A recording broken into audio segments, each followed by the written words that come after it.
You guys ready? I'm Richie Wilson from Soul Seafood and Grill on South William Street, and I'd like to show you how to make our signature seafood chowder. So, to get things started, I'm going to need a very simple mussel stock that starts off with just a few little chopped shallots straight into the pot. Along with that, a little glass of white wine. About the same amount of water to go in with the white wine. Nice fresh bay leaf, nice big bunch of thyme, and in we go. We're going to put the lid on and just bring it to the boil. In the meantime, in a separate pot, we're just going to heat this up gently. And the first thing we're going to do is chop up our onion. So that's going to go into this one with our butter. So we'll let the butter melt a little bit before we add the vegetables.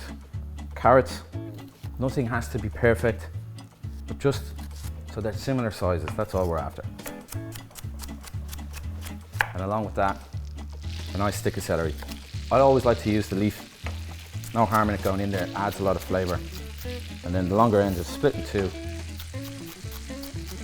and that goes into our butter. Can add a little bit of seasoning now. So we're just going to gently sweat them off. So in this pot, we've got our white wine, water, shallot, thyme, and bay leaf ready to go. And we're going to chuck in our mussels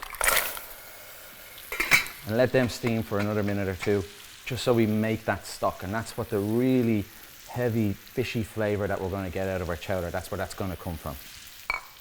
So the potatoes, we'll cook them separately. If we add the potatoes to the pot now, the starch in the potato will just fry, and then it'll start to turn brown and stick to the bottom of the pot. So we're just going to cut them ready to go in once we've put the stock in.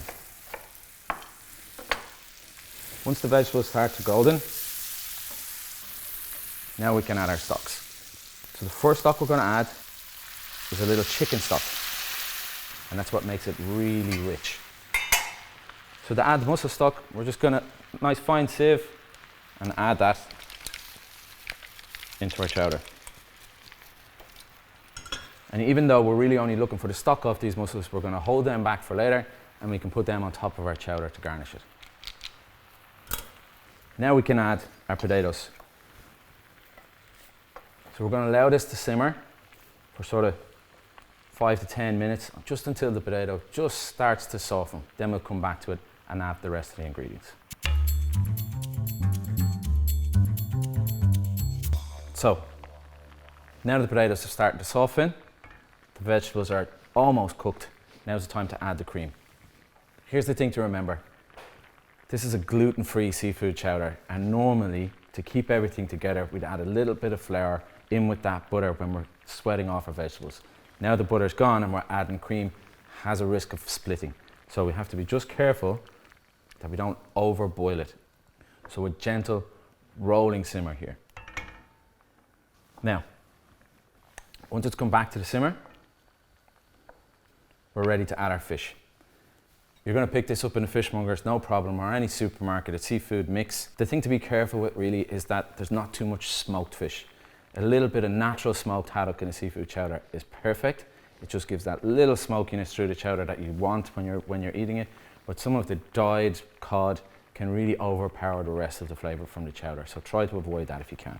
So in it we've got a little bit of haddock, a little bit of salmon, a little bit of hake, all really big, meaty lumps of fish. So poaching fish obviously only takes 3-4 minutes for a piece of fish this size. And we've reduced our sauce enough here. So I'm just going to put the lid on for the last 2 or 3 minutes just to poach that fish and keep all the flavours locked in. So just the 2 or 3 minutes, and we can see already that fish is just starting to flake up.